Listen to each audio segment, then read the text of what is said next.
from WSKB Westfield. Welcome back to ArtsBeat, everyone. I'm your host, Mark Auerbach, and for this half hour, we're going south of the border to Enfield, Connecticut, where there's a unique theatrical experience taking place. Joining us is Sharon FitzHenry Van Dyne. The Opera House Players have been around in Enfield. They performed there for years, doing a selection of musicals every year and comedies and dramas. But they're doing something extraordinarily different right now. Many of you have heard of the musical Next to Normal. It won the Pulitzer Prize and a Tony Award.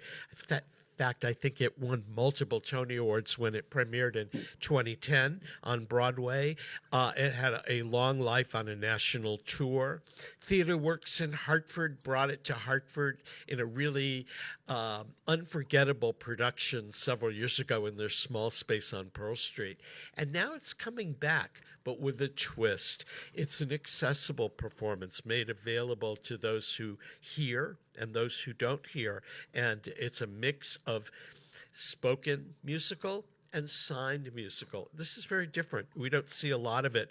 Now, there is a theater company on the other side of the states called Deaf West, which has produced musicals like Big River, that's done them signed and done them with hearing abled and speaking actors. Some of their productions have gone on to major theaters in New York, and in Connecticut, the National Theater for the Deaf was a mainstay for many years. But to get to see a musical that is relatively recent, done on the community theater level, that offers the opportunity for hearing impaired audiences as well as those who hear, along with hearing impaired actors shadowing those who can speak and sing, is a unique opportunity. So Sharon's here to talk to us about it. First of all, welcome to ArtsBeat. And second of all, who came up with the concept of doing this in Enfield?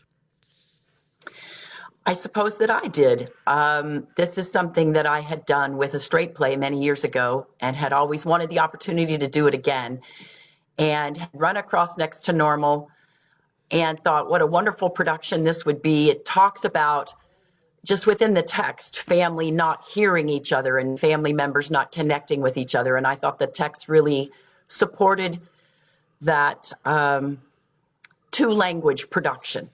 And so I brought it to the board and said, this is something I'd really like to do. And they were supportive and trusting and said, go for it. And so here we are. So it's a very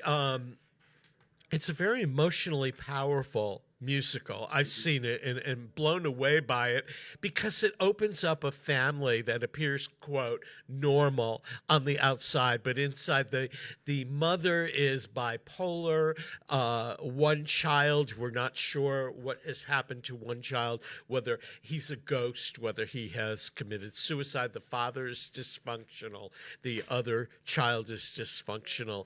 And in all of this coming together, it's a very, very gut-wrenching musical on many terms. So you're adding this other layer to it when you say people not hearing within the framework of a family.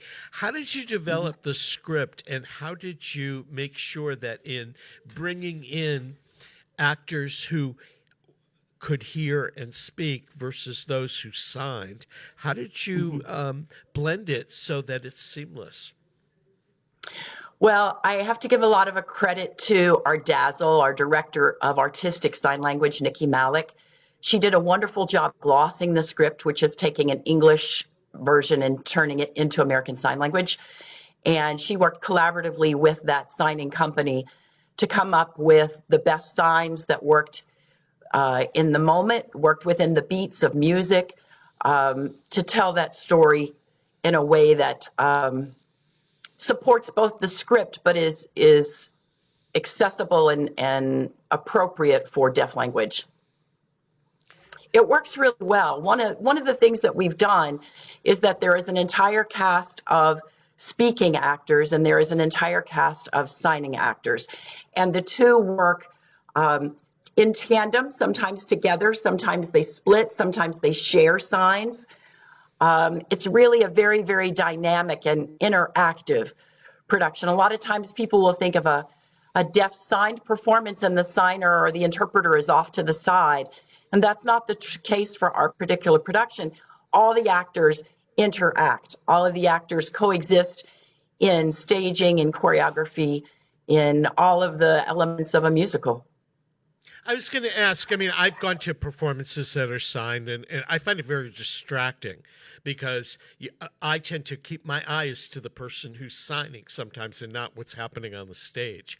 But when you're doing this, did it revolve extra rehearsal time? Because I would think that it's very uniquely choreographed so that the two casts are working as one. It did take extra time, and we tried to go really carefully and slowly through both the script and the staging so that it was at one point someone asked me, who is the dominant character? Is the speaking character the dominant character? Is the sign language a dominant character? And I was forever telling my cast, these two Dianas, these two Dans, they are one character, and they are nuances of one character. There are we used the word shadowed at one point to talk about the fact that there are different elements that people see within us every day. And so these are different elements of the same character. And so it did take some time to, for one, get actors used to having another one of them, as it were, on the stage with them. And then how wonderfully we can interact to fully tell the character story. It's a musical, so if I recall right, Next to Normal is almost completely sung through. I mean, there's a couple of lines of dialogue and things like that. For somebody who's hearing impaired and doesn't hear, how does an actor who does not hear, who signs, how do they react to music? Well, we have set into the show certain gestures, certain movements, moments, so that the deaf actor knows where we are in the script. And then because the two characters are working together, say the two Henrys are looking at each other, are working together, so that they know that on a particular uplift of a hand, that is when a particular song lyric starts. So we have built-in cues for the deaf actors to know where we are. But they have learned their script, just like the hearing actors have learned their script. They know what the next part is. They know where we are. So it's more a matter of just making sure that we are in the same moment in the performance. Was this your first experience directing people who signed, or had you done work with sign language before? I had done this once before. I did a production of Beckett back in the 90s with a company in Texas, and it was shadowed in somewhat the same way. But this is the first time we've done a musical. I've done a musical in this way. And, you have to figure out, and again, this is compliments to Nikki, if we have a line that is spoken very fast and the signing requires a longer series of movements, we needed to make sure that the speaking actor slowed down their delivery. Or likewise, if the signing was very fast, is there a way to sustain that note across or that gesture across so that it matches to the music? And for those who don't know Next to Normal, it has a kind of a rock and roll feel to it. So there is a very percussive, bass-driven sound. And we have speakers aimed down at the floor. We have a bass guitar. We have acoustic guitar. We have ability to kind of crank up the vibration of the score. Yeah. A couple of performance details. I know that you had to miss some performances because of COVID. Yeah. So what are the remaining performances, and how can people get tickets? Sure. Well, we will open next Friday, which is May 13th, and run Friday, Saturday at 8, Sunday at 2, and then the following weekend we are Thursday, Friday, Saturday at 8, and Sunday at 2. So 2 full weekends of performances. And probably the best way would be to go to operahouseplayers.org And from there, you'll have all the information and links in order to access tickets. We perform in the Enfield Annex at 124 North Maple Street in Enfield. It's an old high school, big, beautiful space. And I'm very excited to share this production. Well, when I heard about it, I thought this is so unique. I'm hoping I can get down there in the next couple of weeks to see it. Sharon, how did you get into theater? What prompted you to direct, and did you act first or go directly to directing? How did that happen? I've been in theater my entire life since I was a little kid. I did go to grad school for acting and directing, and was an actor in New York and regionally for many years. But directing really is where my heart is. In some ways, you're getting to portray all the characters in a play when you're directing. And I've been with the Opera House Players for several years. They feel like my home company.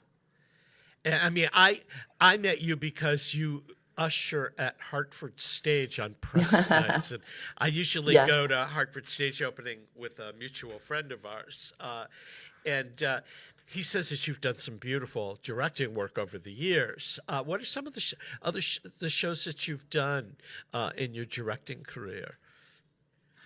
Oh, Big River, Sweeney Todd, Parade. I've been working for many years, so there are a lot. Yeah, and any particular favorites? If this particular run at the Opera House Players is successful, what next show might you consider doing that is signed and sung? That's a good question. I don't know that I know the answer. I mean, I suppose as a director, you always have those shows that are out there on the horizon that you look forward to doing. I'm a big fan of Stephen Sondheim. I would love to do a production of Merrily We Roll Along. But as far as another one that is working within the sign language, I don't know. I think you have to be really purposeful to honor the performance as well as the script. And so you can't just really force this on top of the script. You need to make sure that it works and is supported. And the fact that we've done it with two actors in every role, I think I would like to explore a little bit of how Deaf West does it, where they do a singular replacement for character. So, my directing wheels are going. I don't know what would be on the horizon in that domain. Now, you work with the Opera House Players frequently, so you knew some of the actors. Where did you find the signing actors? Are there a lot of them around? Did they come from other communities? How did you reach out to find them? We did a lot of networking. My dazzled Nikki and I reached out to folks that she knew within the greater deaf community. And then we reached out to Connecticut Deaf Theater. We reached out to National Theater of the Deaf. We did a lot of postings. Our performers are from 3 different states. We have folks in the company from Rhode Island, from Massachusetts, and from Connecticut who all drive in for this opportunity. And I'm so very grateful that they are. There's a very large deaf community in Connecticut because of American School for the Deaf. And so we thought that this was appropriate. And, there's not a lot of musicals, that involve deaf performers. And frankly, there are not a lot of performances on any nature, at least that I am aware of, that offer opportunity to deaf performers. And really to qualify as a deaf performer, as a hearing performer, I think is a misnomer. These are great performers. They are really talented actors. And I think our audiences are going to be just enthralled with watching them perform, regardless of the language they use. Exactly. We're going to take a quick break and we'll come back and chat a little bit more. If you've missed a part of today's programming or you want to share it with friends or watch it again, we're storing it and archiving it on YouTube at WSKB Community Radio's YouTube page. Peter Coles is our chief engineer. I'm Mark Auerbach, and we'll return to talk more about Next to Normal after these underwriting announcements, so don't go away. Support for community radio on WSKB is provided by Betts Plumbing and Heating Supply Company, an independent, family-owned wholesaler serving Westfield for over 50 years, specializing in plumbing, heating, and industrial piping supplies.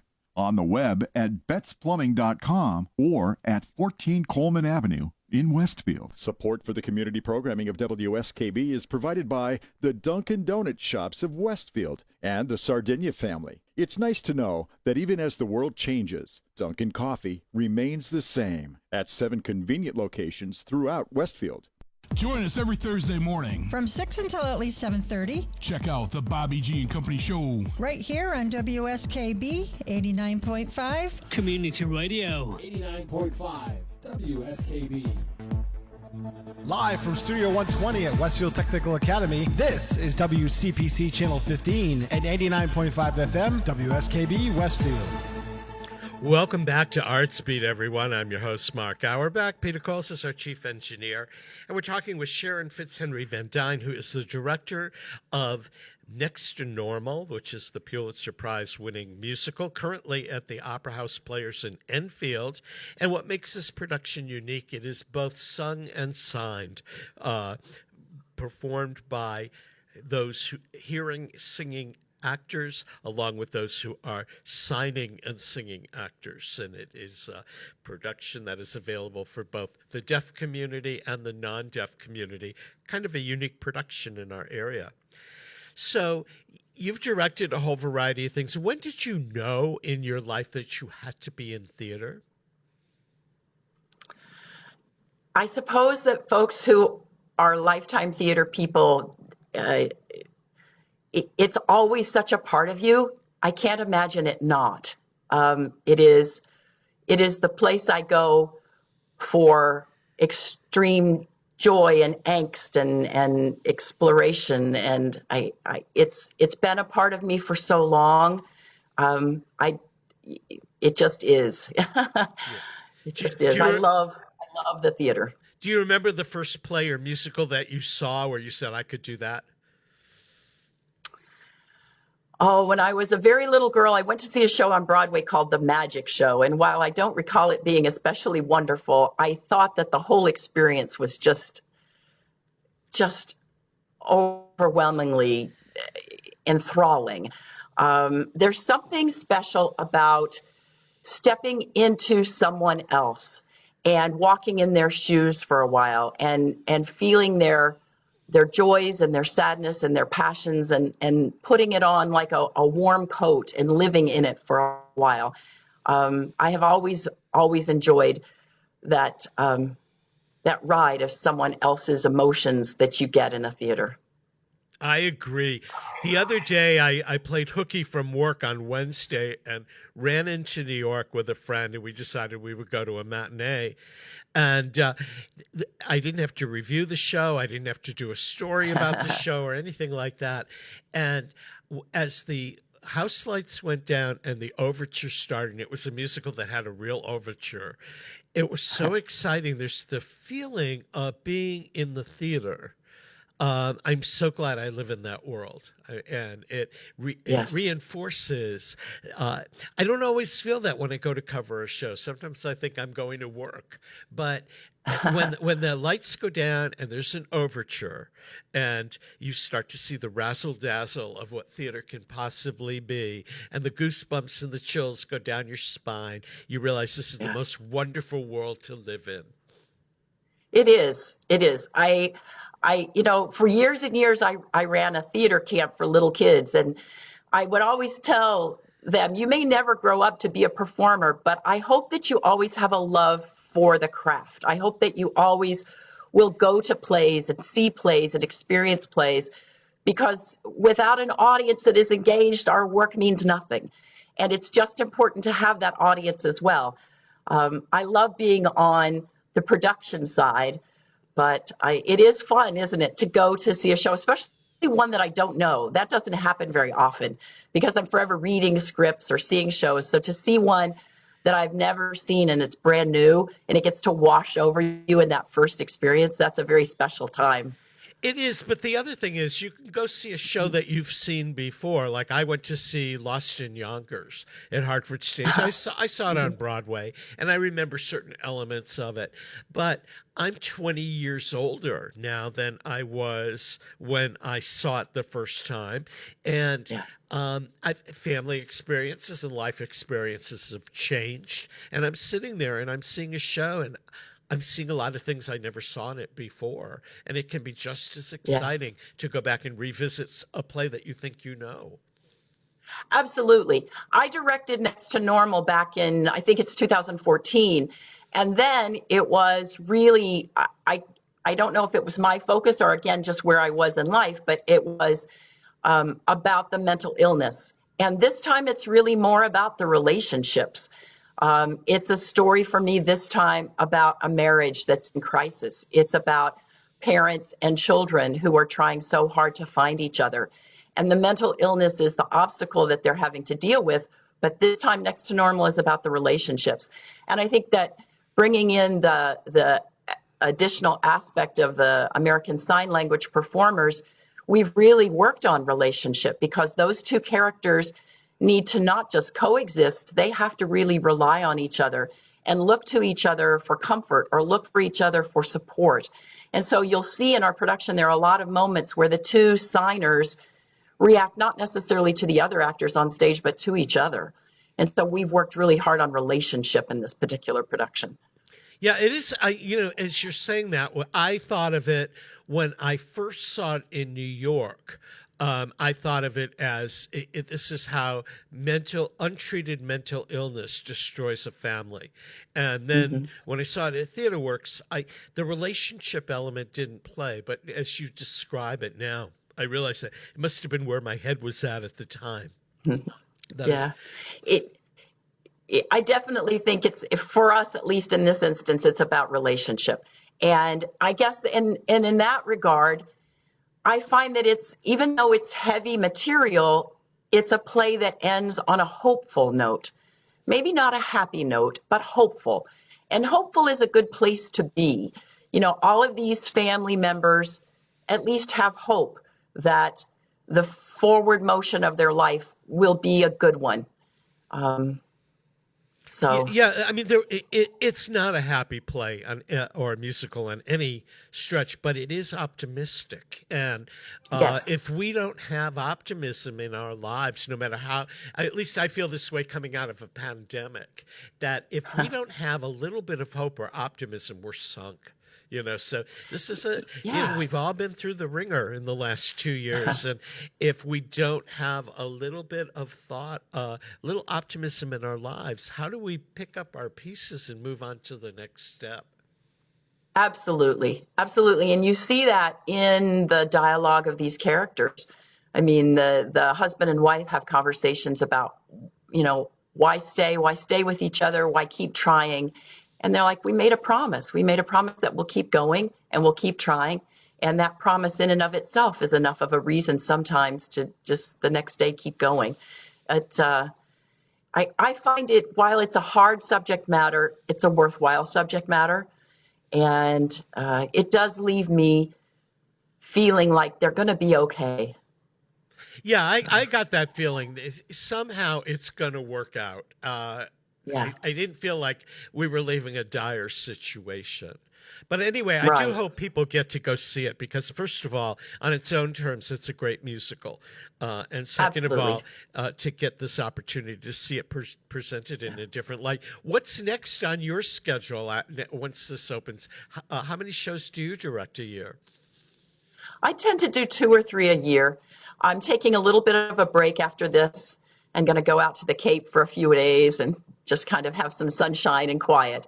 But I'm sure that there will be something in the upcoming season that will be exciting. I always am ready to jump into that next bucket. Well, Sharon, thanks for joining us, and give us the website one more time where people can get tickets for Next to Normal. Sure. It's the operahouseplayers.org. And we open next weekend for 2 weekends, the 13th through the 22nd. And I hope everyone can come. It's not just musical for hearing impaired. It's not just a musical for hearing. It's really accessible to all, and we're very much hoping that people will come and check it out and have some appreciation for a musical in 2 languages. Well, Sharon Henry Van Dyne, thank you for joining us today. And this wraps up another edition of ArtsBeat. If you missed a part of it, want to watch it again, share it with friends, it's archived on WSKB Community Radio's YouTube page. Thanks for being here. We'll catch you next week with another edition of ArtsBeat.